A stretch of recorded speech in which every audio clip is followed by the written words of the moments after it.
अपने लिए मुझे मार डालो या फिर केसर के लिए मुझे जाने दो, जिंदा रहने दो। कमाल है ना दोस्तों। पत्नी के सामने, मैनाबाई के सामने मालेराव ये बात कह देता है और बेचारी देखती रह जाती है चुपचाप, कुछ नहीं कह सकती।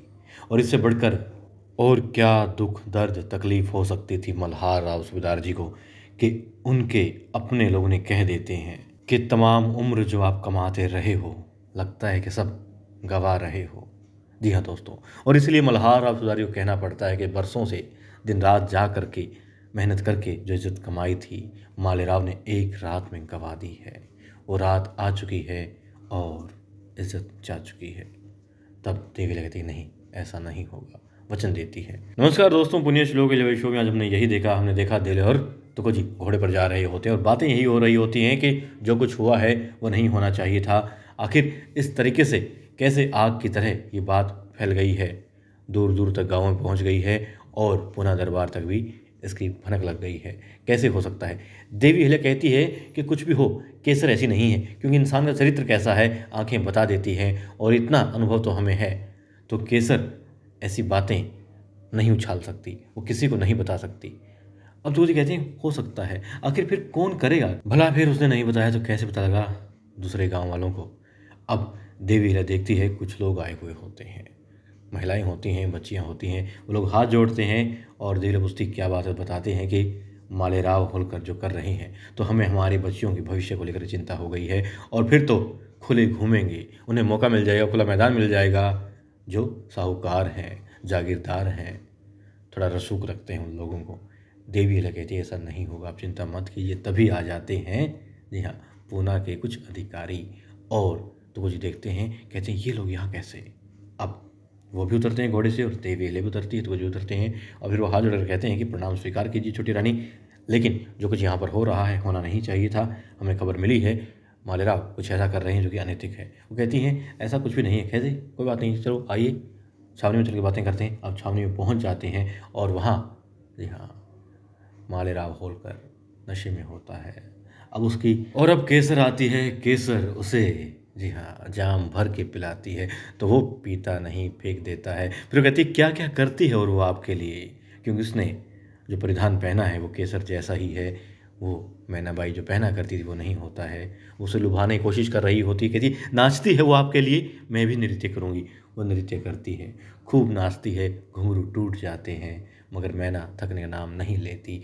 मालेराव उठता है और कहता है मैना तुम्हारी गलती नहीं है, कमी तो मालेराव में है, और यदि तुम चाहती हो कि सब ठीक हो जाए तो बस ये तलवार लो और मार डालो इस मालेराव को, क्योंकि मालेराव बिना केसर के ज़िंदा नहीं रह सकता। और यदि तुम इसे अपना बनाना चाहती हो, अपने तक रखना चाहती हो तो फिर मार डालो, और यदि चाहती हो कि मालेराव ज़िंदा रहे, खुश रहे, तो जाने दो, केसर के पास जाने दो। अब बेचारी घुटनों के बल फिर से जमीन पर गिर जाती है। मालेराव चला जाता है। मुक्ता आती है, देखती ही घुंघरू कैसे बिखरे हुए हैं, आगे बढ़ती है, कहती अरे भाभी तुमने क्या हालत बना रखी है। तो बताती है मालेराव चले गए वो कहती चिंता मत करो, देवी अहिल्या आ जाएंगी, उन्हें बताएंगे, वो सब ठीक कर देगी, डांटेंगी फटकारेंगी मालेराव को, मालेराव सुधर जाएगा, चिंता मत करो, तुम्हारा है तुम्हारे पास ही लौट करके आएगा।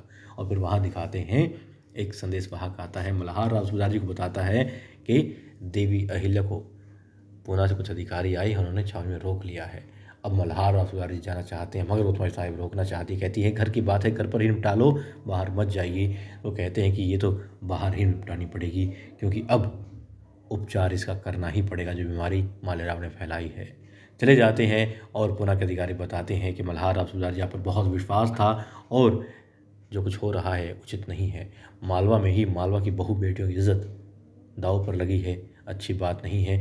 मालेराव ऐसी हरकतें कर रहा है, राजकुमार ऐसी हरकतें कर रहा है, ये उचित नहीं है। तो फिर भला क्या संदेश जाएगा और जनता कैसे चैन से रह पाएगी, कैसे हालात हो जाएंगे आप समझ सकते हैं। और फिर वो बता देते हैं कि माफ़ कीजिएगा कहते हुए अच्छा नहीं लग रहा है, लेकिन कहीं ऐसा ना हो कि पुनः दरबार को फिर से सोचना पड़े अपने निर्णय पर, क्योंकि मालवा में अब नहीं लगता कि हाँ होलकरों के बस की बात है।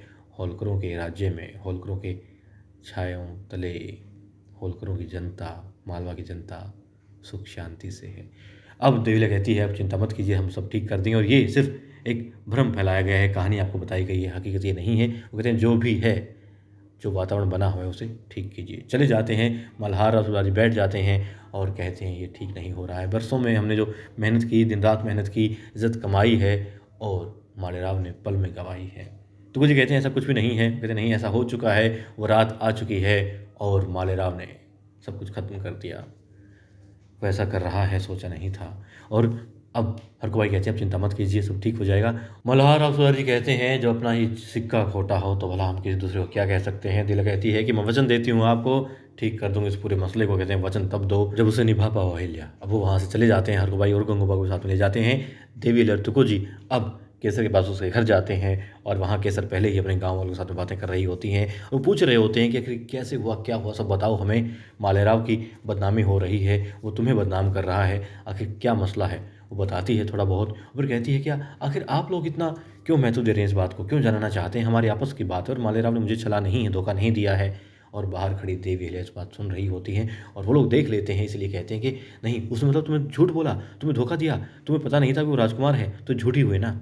अब देवी अहिल्या भीतर आ जाती है, वो लोग वहाँ से अब चले जाते हैं और देवी अहिल्या अब खूब खरी खोटी सुनाने वाली है इस केसर को, क्योंकि मामला इस केसर के घर, महल और गांव से बाहर निकल करके पूना तक पहुंच गया है।